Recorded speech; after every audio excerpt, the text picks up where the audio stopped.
Silakan. Satu lagi dari kami. Masih ada satu lagi. Silakan. Ya, terima kasih. Biar sekaligus dijawab, nanti mohon izin. Kepada 5 saksi fakta. Tadi dari keterangan 5 saksi fakta, hampir semua menyatakan katanya dari call center, tidak mengalami dan tidak melihat sendiri. Ya, sebagai perbandingan, sebagai kuasa hukum saya ini menerima pengaduan ribuan ke Kopi Joni, tapi saya tidak mungkin jadi saksi karena saya hanya menerima pengaduan. Apakah benar bahwa pengakuan saudara tadi itu mengatakan bahwa memang Anda hanya menerima dari call center, menerima pengaduan, tapi tidak melihat sendiri kejadian yang Anda laporkan tersebut? Yang kedua, kepada saudara Mirsa yang di sini datang rupanya dalam kapasitas sebagai LBH, Anda mengadu tentang pencalonan Gibran. Apakah waktu Anda membuat pengaduan tersebut Anda tidak membaca pasal 47 Undang-Undang MK yang menyatakan bahwa putusan MK berlaku seketika setelah diucapkan, sehingga setelah putusan MK nomor 90 sudah diucapkan, maka itu menjadi bagian dari hukum positif sehingga tidak perlu dirubah, sudah berlaku dia tanpa harus menunggu dirubah peraturan PKPU. Pertanyaan terakhir,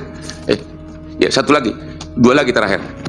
Kepada pertanyaan saksi kelima yang perbedaan masif antara calon legislatif dan calon pilpres. Emang manusia mana yang tahu kenapa banyak memilih pilpres, mana yang memilih legislatif? Bukankah hanya Tuhan yang tahu kenapa dia memilih itu? Itu nggak bisa ditanyakan kepada siapapun. Iya, pertanyaan Bapak apa? Pertanyaan saya, kepada siapa Anda menanyakan kenapa dipilih lebih banyak memilih pilpres sedangkan legislatif sedikit? Dalam posisi apa orang itu menjawab? Pertanyaan terakhir, dari ini terulang lagi kepada saksi nomor 1 sampai 5, apakah semua kejadian-kejadian yang Anda laporkan ini Anda bisa tahu nggak bahwa kepala desa misalnya akhirnya berubah, mempengaruhi mempengaruhi suara di pilpres? Anda kan tidak tahu apakah kepala desa itu akhirnya memilih 02 atau tidak. Semua hanya berdasarkan asumsi, sedangkan Anda di sini saksi fakta. Terima kasih. Baik, karena pertanyaan nggak banyak, dari Bawaslu ada pertanyaan atau nanti di cross penjelasan? Oke, cukup. Dari Hakim, Prof. Saldi, silahkan. Saya sedikit aja ke Pak Adnin Armas ya. Pak Adnin Armas. Halo. Sini Pak. Lihatnya ke sini.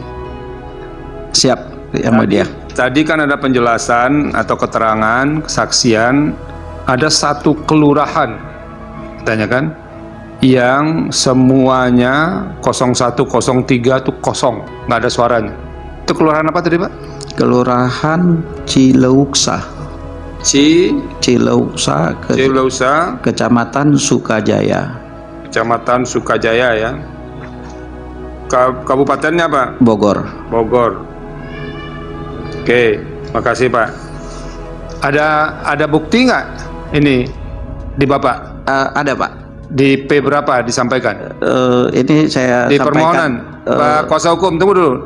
Ada nggak ini di permohonan? Di tambahan bukti yang mulia. Bukan, di permohonannya ada tidak?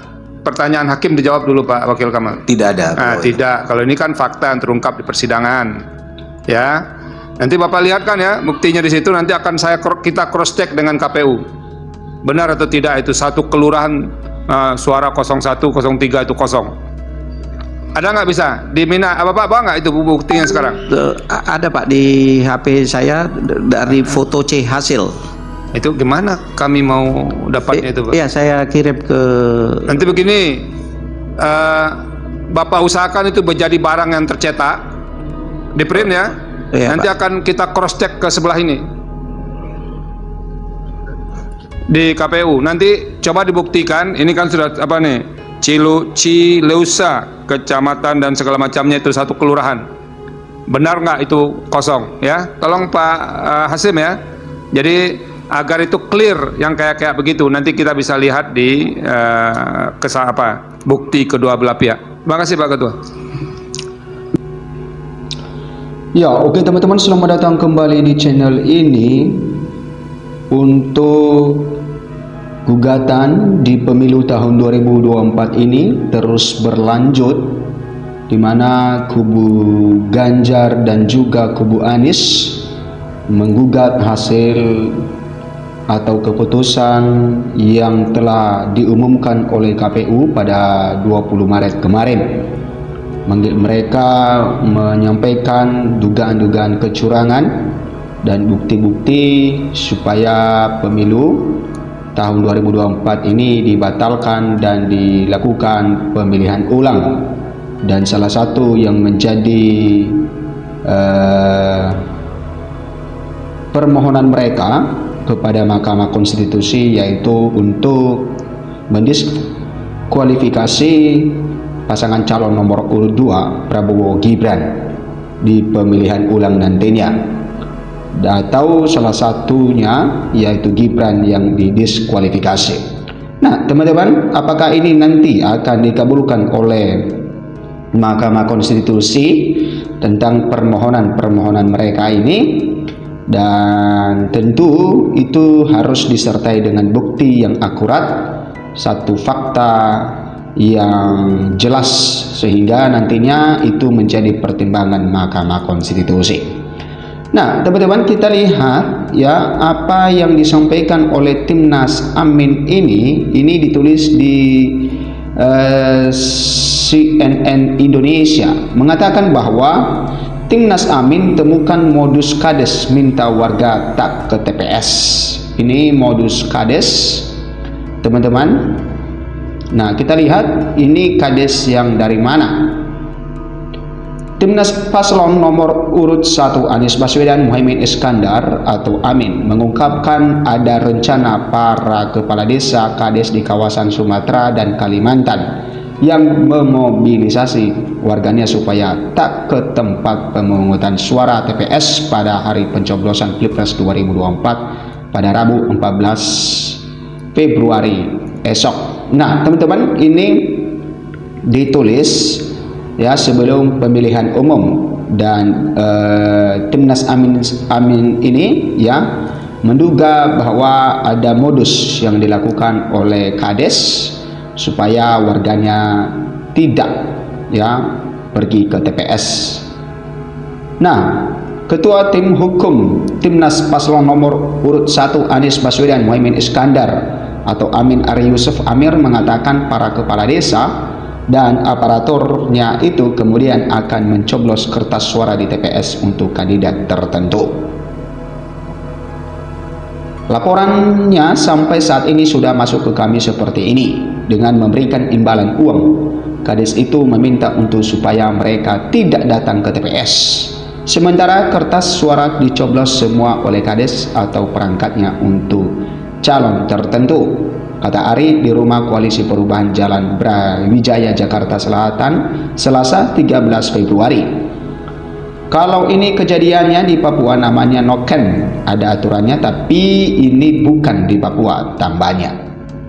Ari enggan merinci di provinsi atau kabupaten kota di Sumatera dan Kalimantan mana rencana ini akan dijalankan. Ia hanya mengatakan skenario ini dapat terjadi di desa-desa yang lemah pengawasannya. Jadi begitu melalui cara di desa-desa yang minim pengawasan, kades meminta warganya untuk tidak perlu datang ke TPS, kata dia. Kemudian Ari merinci terdapat mobilisasi kepala desa melakukan politik uang sebelum pencoblosan. Kondisi ini dapat dilakukan di desa-desa yang memiliki pengawasan relatif baik.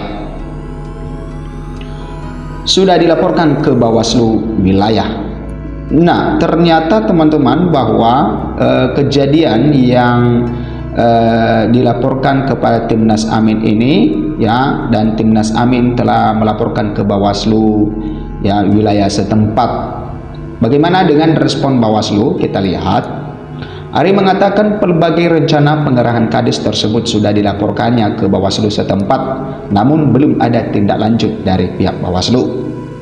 Ini kita sudah melaporkan ke Bawaslu daerah dan KPUD, belum ada tanggapan, kata dia.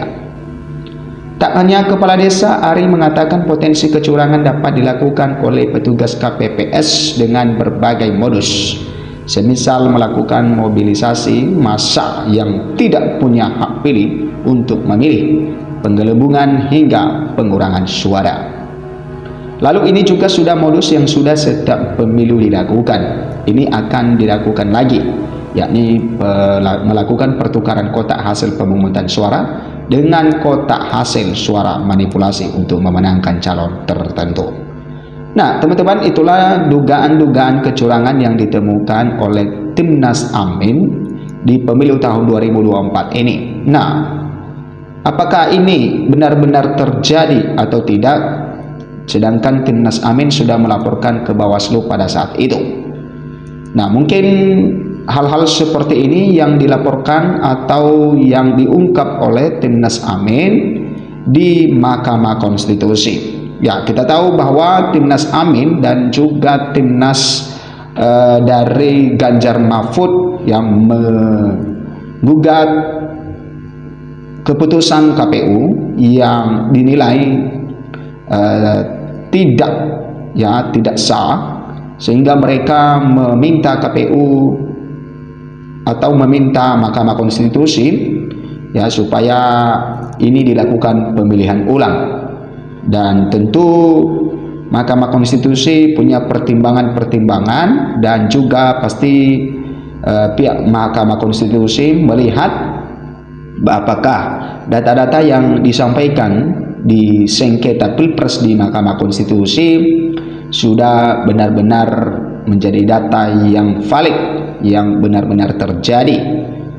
Nah, tentu kita lihat dan menunggu hasil dari Mahkamah Konstitusi setelah nantinya apakah Prabowo Gibran tetap sebagai pemenang Pilpres tahun 2024 ini, apakah atau juga menerima gugatan-gugatan yang disampaikan oleh kubu 01 dan 03. Tentu ini adalah ya peranan atau hak dari Mahkamah Konstitusi. Tentu mereka punya pertimbangan dengan kasus yang sudah digulirkan, maka pasti mereka punya ukuran mana yang terbaik di negeri ini. Terima kasih, berikan komentar Anda. Sampai jumpa di video berikutnya.